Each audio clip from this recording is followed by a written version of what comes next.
You had a question on finding multiple patients with a distal radius fracture with a bump developed at the end of the radial wrist. Where's the bump? Like, so a lot of times if they have a radial bump over here, I always check to see if it's as pronounced on the other side. I think a lot of times it just has to do with the scarring.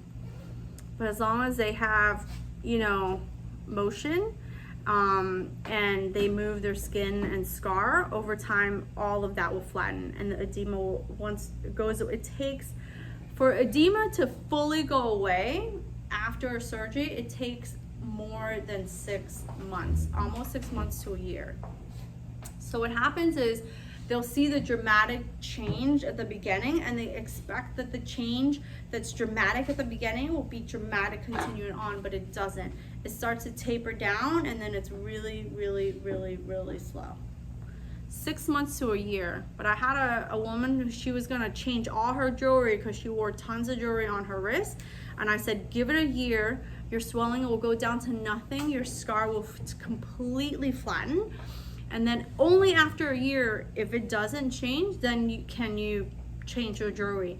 Sure enough, she came a year later. She was someone who visited from Israel every summer in Miami Beach. And she came a year later. I could hear her tinkling with all her jewelry. And she was like, look, I didn't change any of my jewelry. And you were right. After a year, it's the same. So really, honestly, those things take so much longer than people want it to take. All right, you guys, great call. Thank you so much. Any other questions, you can message me, email me. All right? Good call. Thanks, guys.